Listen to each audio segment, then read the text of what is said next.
پاکستان نے افغانستان اور اپنے جو دیگر ہمسائے ممالک ہیں ان کے ساتھ امن و سلامتی کے لیے پاکستان نے کس قدر کاوشیں کی، تو لیکن اس کے جواب میں پاکستان کو دہشت گردی ملی۔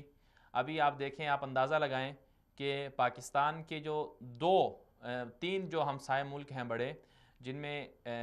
افغانستان اور انڈیا اور ایران، یہ تین بڑے ہمسائے ملک ہیں، ان تینوں کی طرف سے پاکستان کو درپیش خطرات ہیں۔ پاکستان ان تینوں کی طرف سے بدقسمتی سے تینوں کی طرف سے ایسے ایسے واقعات ہوتے ہیں جس کا نقصان پاکستان اٹھا رہا ہے، جس کی وجہ سے پاکستان کے جو نوجوان ہیں پاک فوج کے، وہ بھی شہید ہو رہے ہیں۔ اسی طرح عام عوام بھی آئے روز جو ہے دہشت گردی کا نشانہ بن رہی ہے، جس کا اندازہ آپ اس سے لگا سکتے ہیں کہ رواں مہینے 3-4 واقعات ایسے ہوئے جس میں پاک آرمی کے نوجوان شہید ہو گئے۔ اسی طرح بلوچستان کے اندر پچھلے 2 مہینوں کے اندر دہشت گردی کے بے انتہا واقعات ہوئے، جس میں کافی اعلیٰ عہدیدار جو ہیں، اعلیٰ افسران بھی، وہ بھی جام شہادت نوش کر گئے۔ اور اس کے علاوہ اقلیتوں پر حملے بھی ہوئے، چرچ پر حملہ ہوا کچھ دن پہلے، اور اسی طرح عام لوگ بھی، گورنر جو بلوچستان کے گورنر تھے ان کو بھی ایک واقعے میں ان کے خلاف بھی دہشت گردی کرنے کی کوشش کی گئی۔ ان ساری صورتحال میں اگر ہم پورے 9/11 کے بعد سے اب تک اگر واقعہ لگائیں، اگر اندازہ لگائیں، جو نقصانات پاکستان کے ہوئے وہ بے شمار ہیں، جو جانی اور مالی نقصان ہے، جس میں صرف اور صرف جو پاک فوج کے جوان ہیں وہ 7,000 کے قریب شہید ہوئے ہیں، اور زخمی ہونے والے 10,000 سے زیادہ ہیں۔ اور اس کے علاوہ جو عام عوام ہے ان کی تعداد کئی ہزار کے قریب ہے، 30,000 سے زیادہ جو اعداد و شمار ہیں وہ بتائے جاتے ہیں۔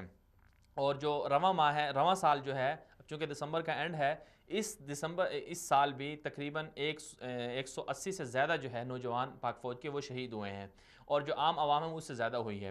تو ان سارے واقعات کو سامنے رکھتے ہوئے کیا ایسا نہیں ہے، پاکستان کو ایسا نہیں کرنا چاہیے کہ پاکستان جو اپنے ہمسایہ ملک ہیں ان کے ساتھ اپنے تعلقات کو بہتر کرے، مضبوط کرے؟ پاکستان تو شروع دن سے چاہتا ہے کہ امن و سلامتی کے ساتھ اپنے ہمسایہ ممالک کے ساتھ رہا جائے، لیکن اگر ہمسایہ ممالک کی طرف سے پاکستان کے اندر در اندازیاں ہوں تو پاکستان کو بھی انہی کی زبان میں ان کو جواب دینا چاہیے۔ بدقسمتی یہ ہے کہ ہمارے ہاں کچھ لوگ ایسے ہیں، کچھ طاقتیں ایسی ہیں جو اپنے دشمنوں میں تفریق کرتی ہیں، جو ہمارے ہمسایہ ملک ہیں ان میں تفریق کی جاتی ہے۔ مثلا ہم انڈیا کو تو دشمن صف اول کا سمجھتے ہیں، لیکن اس کے مقابلے میں کچھ ایسے دشمن ہیں جو بظاہر ہمیں دوستی کے روپ میں نظر آتے ہیں، لیکن وہ حقیقتاً ہمارے دشمن ہیں، جو ہمارے ساتھ ایسے واقعات کر جاتے ہیں جس کی وجہ سے پاکستان کو نقصانات اٹھانا پڑتے ہیں۔ اس کی ایک واضح مثال جو ہے وہ ایران ہے۔ اب آپ دیکھیں کہ انڈیا براہ راست پاکستان کے اندر ملوث ہے، یہ بھی ایک حقیقت ہے، لیکن انڈیا کے ساتھ انڈیا بالواسطہ طور پر کس کی سپورٹ لیتا ہے، کس کے واسطے کے ساتھ پاکستان میں دراندازیاں کرتے ہیں، اس پر بھی ہمیں غور کرنا ہوگا۔ کلبھوشن یادو، عزیر بلوچ جیسے جو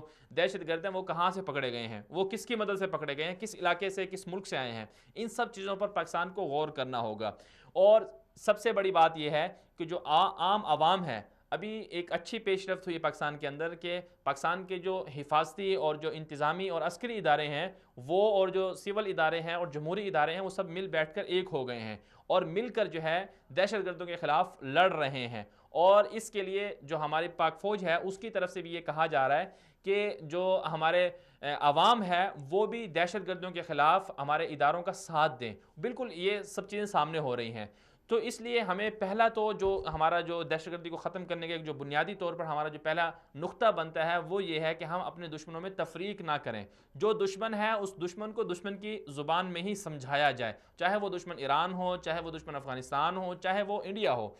سب کے ساتھ ایک زبان میں بات کی جائے۔ اور دوسرا جو بڑا مسئلہ ہے وہ یہ کہ تحمل اور حکمت اور فراست کے ساتھ پاکستان کی خارجہ پالیسی کو طے کیا جائے۔ ہمسایہ ممالک میں سے ہمسایہ ممالک کی جو عوام ہے وہ اندرون خانہ پاکستان کی حامی ہے۔ پاکستان کو اس وقت سب سے بڑا جو مسئلہ درپیش ہے وہ افغانستان کی سرحد سے درپیش ہے، شمالی علاقہ جات سے درپیش ہے، اور ابھی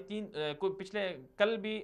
3 جو ہیں ایف سی کے نوجوان جو ہیں وہ شہید ہوئے، اور اس سے پہلے بھی بارڈر پر حملے ہوتے رہے ہیں۔ اب افغانستان کے مسئلے کو پاکستان کیسے حل کر سکتا ہے، کیسے وہاں پر امن لا سکتا ہے، اس کے لیے ضروری ہے کہ پاکستان افغان عوام کے دلوں کو جیتے۔ اور یہ ایک حقیقت ہے کہ افغان عوام پاکستان کے ساتھ تھی، رہی ہے اور آئندہ بھی رہے گی۔ اور اس کا اندازہ آپ اس سے لگا سکتے ہیں کہ جو افغانستان میں امریکہ کے خلاف لڑنے والے طالبان تھے، افغان طالبان نے پاکستان میں جو ٹی ٹی پی کے نام سے ایک دہشت گرد گروپ بنا تھا، اس کی افغان طالبان نے کبھی حمایت نہیں کی ہے، ہمیشہ ان کے خلاف رہے ہیں، اور افغان طالبان کی طرف سے پاکستان پر کبھی حملے نہیں ہوئے ہیں۔ لیکن دوسری طرف امریکہ کے چند ایسے ہرکارے ہیں، چند ایسے اعلی کار ہیں جو افغانستان کے اندر اقتدار پر فائز ہیں۔ ان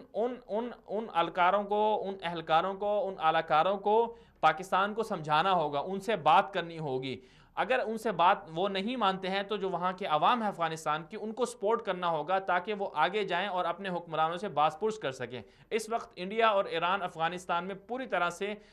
اپنے پنجے جما چکا ہے۔ اب وہاں پر پاکستان کیسے اپنا اثر و رسوخ بڑھائے، اس کے لیے پاکستان کو چند بڑے بڑے کام کرنے پڑیں گے۔ اس میں سب سے پہلے جو افغان مہاجرین کا مسئلہ ہے، پاکستان کو یہ تحمل سے غور کرنا ہوگا، سارے افغانی پاکستان کے خلاف نہیں ہیں۔ اگر کوئی پاکستان کے خلاف کوئی کارروائی یا ایسی کسی شرانگیزی میں پایا جاتا ہے تو اس کو سزا ملنی چاہیے، جبکہ جو باقی افغان مہاجرین ہیں پاکستان ان کو، جیسے پاکستان نے پہلے ان کو شہریت دی ہے، نیشنلٹی دی ہے، اسی طرح پاکستان ان کے ساتھ ابھی بھی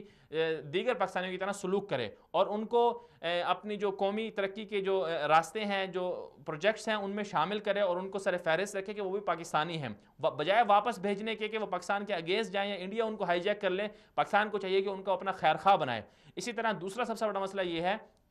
کہ جو افغانستان کی عوام ہے، وہاں کے جو سٹوڈنٹس ہیں، ان سٹوڈنٹس کو اسکالرشپ دی جائے، جس طرح کہ انڈیا جو ہے اپنے ہاں افغانیوں کو اسکالرشپ دے رہا ہے، ان کو پیسے دے رہا ہے، اپنے ہاں تعلیم کے نام پر ان کی ذہن سازی کرتا ہے، تو پاکستان کو چاہیے کہ اسی طرح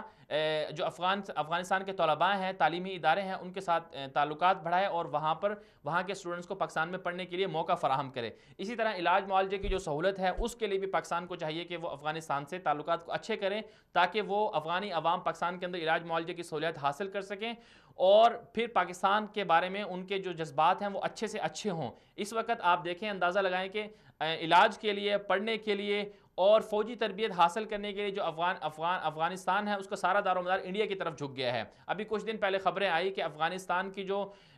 خواتین ہیں، وہ پولیس کی اور فوج کی جو خواتین ہیں، اعلیٰ وہ فوجی تعلیم حاصل کرنے کے لیے وہ انڈیا کو انہوں نے رخ کیا ہے، اور انڈیا میں جا کے وہ تعلیم حاصل کر رہی ہیں۔ تو ایک بڑی افسوس کی بات ہے کہ افغانستان جو 30-35 سال سے پاکستان کا دوست رہا، اور پاکستان اور افغانستان کے درمیان جو ایک برائے نام بارڈر تھا، وہ ایک ختم ہو گیا، آپس میں دوستی تھی، سب کچھ ختم ہو گیا، اور ایک دشمنی کے تعلقات بن گئے ہیں۔ افغانستان کی جو عوام ہے وہ پاکستان کی دشمن نہیں ہے، اور پاکستان کی جو عوام ہے وہ افغانستان کے عوام کی دشمن نہیں ہے۔ یہ ہمیں سمجھنا ہوگا، بلکہ دشمن وہ لوگ ہیں پاکستان کے خلاف، وہ لوگ ہیں جو امریکہ، انڈیا اور ایران کے ساتھ مل کر پاکستان کے خلاف ایسی کارروائیاں کرتے ہیں جس سے پاکستان کی سلامتی کو خطرات لاحق ہوتے ہیں۔ تو ہماری خارجہ پالیسی اور ہمارے جو دیگر ادارے ہیں، ان کو یہ غور و فکر کرنا ہوگا کہ ہم اپنے ہمسایہ ممالک کو کس طرح پاکستان کی حمایت میں کر سکتے ہیں۔ یہ ایک اٹل حقیقت ہے کہ طاقت کے ذریعے کبھی کسی چیز کو فتح نہیں کیا جا سکتا، طاقت کے ذریعے کسی مسئلے کا حل نہیں ہوا ہے۔ تو بات چیت کے ذریعے سے اور دیگر جو صلح ہیں، صلح کے جو طریقے ہیں، ان کے ذریعے سے ہی امن آتا ہے۔